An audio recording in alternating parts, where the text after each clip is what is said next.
안녕하세요. 민주당 정봉주입니다. 오늘 민주당 8월 18일 전당대회 최고위원 출마 입장 발표였었고, 지금 현재 윤석열 대통령 탄핵 국회 청원이 90만이 넘었습니다. 그리고 빠르면 늦으면 내일 오후까지 100만을 돌파할 것으로 보이고요. 지금도 저는 어제 오후에 선언했는데 지금도 들어온 대기 시간이 1시간이 넘습니다. 만약 물리적으로 좀 수월하게 선언을 할 수 있었으면 이미 100만이 넘었을 거라고 보이는데, 이게 국민의 뜻이 아닌가 하는 생각을 합니다. 최고위원 출마 입장을 앞서서요, 윤석열 국가 권력의 무능력과 무책임, 무대응으로 인해 희생된 이태원 참사, 노송 참사, 그리고 해병대, 최상병 등 희생자들의 죽음을 애도하면서 사건의 진상규명과 책임자 처벌을 위해 끝까지 함께 노력하겠다는 각오의 말씀드립니다. 자, 그럼 민주당 최고위원 출마 입장 발표를 하겠습니다. 정봉주의 세 줄 선전 포고입니다. 윤석열 대통령을 탄핵하기 위해 저 정봉주가 이 자리에 섰습니다. 정봉주가 출전합니다. 윤석열 정권을 반드시 끝장내겠습니다.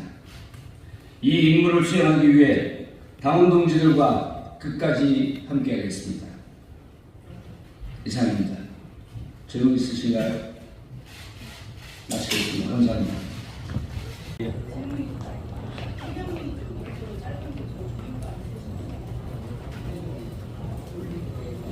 회견문들이 보면 대체로 명문입니다. 그런데 기자분들도 안 쓰고 국민들도 읽지 않습니다. 그럴 거면 100% 기자분들이 쓸 수 있고 국민들이 다 읽을 수 있게 핵심만 전달하자. 그래서 윤석열 정권 탄핵 반드시 끝장내겠다. 다음들도 함께하겠다. 이 세 가지 핵심 내용을 세 줄로 정리합니다.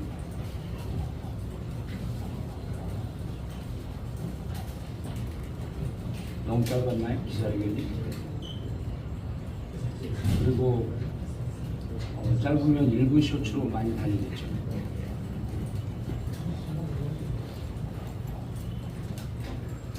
현재까지 그 원인 출마자가 후보님 김지호 상근부대변인인데요.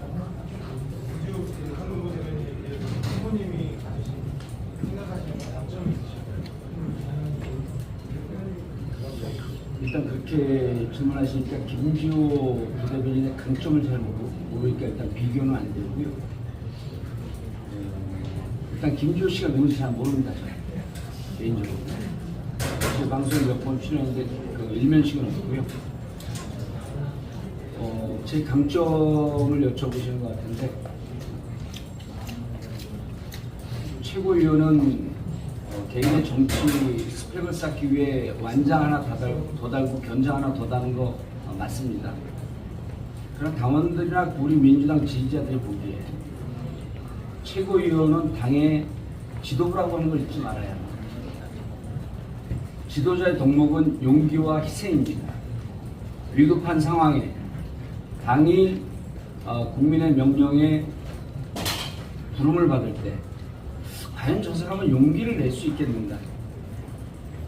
과연 저 사람은 정치인 이름을 걸고 자신을 던져서 국민이 원하는 것을 수행할 수 있는 용기가 있는가? 이걸 보고 뽑는 거죠. 스펙을 더 하나 쌓아놓기 위해서 현역 의원들이 많이 출전을 했는데, 개인 국회의원이 할 수 있는 일을 나 최고위원이 돼서 하겠소라고 하는 것은 옳지 않습니다. 최고위원이 할 수 있는 것은 지금 같은 보수 진보 전시 상황에서는 전력을 재편성할 수 있어야 되고요. 전략을 짤 수 있어야 되고요. 전략이라고 하는 것은 민주당을 지지하는 병력을 모으는 거고요. 그리고 시간과 공간의 재배치입니다. 그리고 마지막 순간에 저 사람 과연 믿고 의지할 수 있겠는가? 저는 이미 2007년 8월 당신으로 이명박 BBK 다스와 싸워서 제가 먼저 감옥을 가긴 했지만 결국 이명박을 감옥에 보냈습니다. 정봉주가 출전한다고 한다면 대부분의 당원들은 믿습니다. 어떤 상황에서도 불굴의 의지로, 불멸의 정신으로 끝까지 싸우겠다라고 하는 의지에 대한 믿음이 좀 있다고 생각을 합니다. 그래서 이번 최고위원 여러 후보들 중에 윤석열 탄핵이라고 하는 이 전쟁 상황에서, 전시 상황에서 정말 지도자로서 끝까지 믿을 수 있는 사람을 선택해야 한다고 한다면 바로 제가 그런 강점이 있지 않겠는가 하는 생각을 좀 해봅니다. 오만함이나 과신의 표현이 아니라요.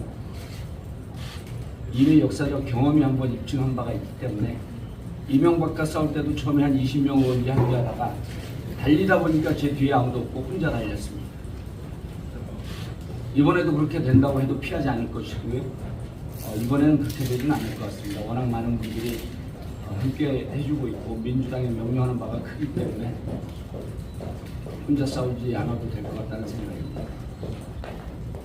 지난번 총선 때 결과가 안 좋게 나오셨는데 이번에 나오시는 이유에 대해서 설명하신 것 같고 구체적인 결정적인 계기가 있었는지랑 혹시 나오는 것에 앞서서 당내에서 의논하신 분들이 계신지.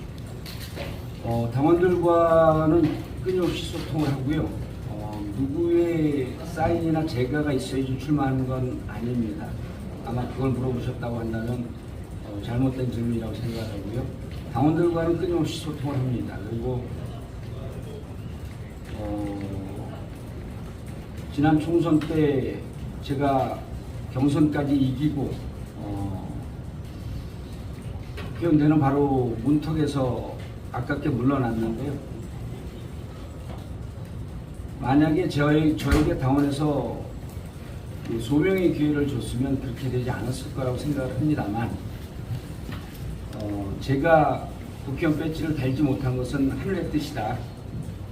만약 제가 현역이면 이 자리에서 윤석열 대통령 탄핵을 자신 있고 당당하게 얘기하지 못할 겁니다.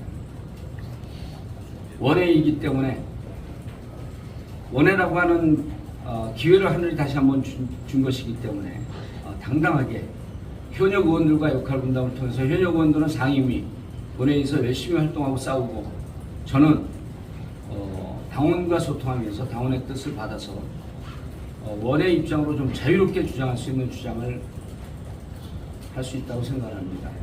그리고 총선 때 문제가 됐던 제 발언 7년 전에 했던 발언이 문제가 됐었죠. 그 이후에 그 두 분 하사분들에 대해서 직접 사과를 했는데 한 분하고 통화를 했고요. 한 분하고는 통화를 하지 못했습니다. 본인이 통화를 원치도 않았고 계속 피했고요. 그 이후에 6월 7일 날 한 일간지에 공식 사과문을 올렸고 6월 20일 날 동작동 국립묘지에서 묘비 닦는 봉사활동을 당원들과 함께 했습니다. 그리고 6월 24일 날 중앙보훈회 회장과 만난 자리에서 다시 공개 사과를 했습니다. 보훈회장님께서 용기를 내줘서 고맙다. 그리고 저와 좀 친해지면서 국가 보훈의 문제를 함께 의논하고 논의할 수 있는 진정한 친구를 만난 것 같아서 반갑다. 라는 덕담을 주고받았습니다. 그래서 본인 한 분에게는 끝까지 사과를 못했습니다만 어느 정도 제가 출전하는데 신변 좀 정리의 노력은 다 하지 않았나 생각합니다.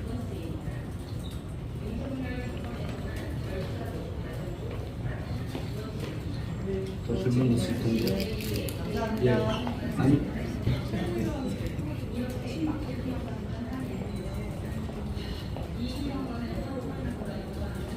무슨 마케팅이요? 아, 최고 후보들이 내가 이재명 대표와 친하고 이러저러한 인연이 있다. 예.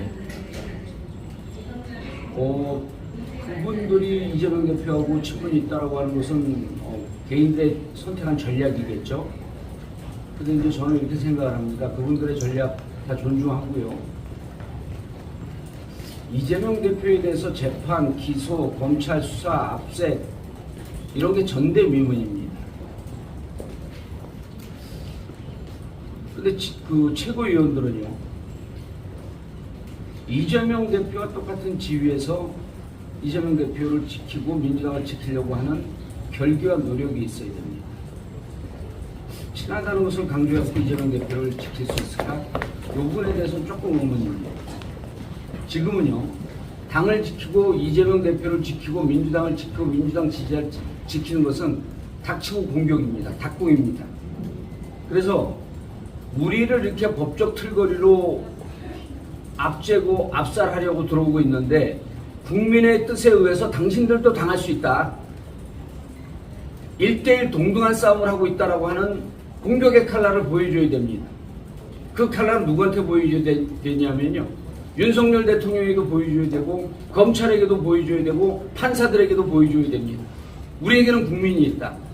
그러기 위해서는 강한 결기 그리고 용기 있게 이 문제의식을 갖고 싸우는, 그래서 대표와 친분보다는 닥치고 공격에 대한 의지와 결기가 더욱 중요하지 않나 이렇게 생각을 합니다. 그래서 정리하면 그분들의 이재명 대표의 친분을 강조하는 것은 충분히 존중받아 마땅하나 그거 갖고는 민주당을 지키고 이재명 대표를 지키기에는 다소 부족한 점이 있지 않겠나.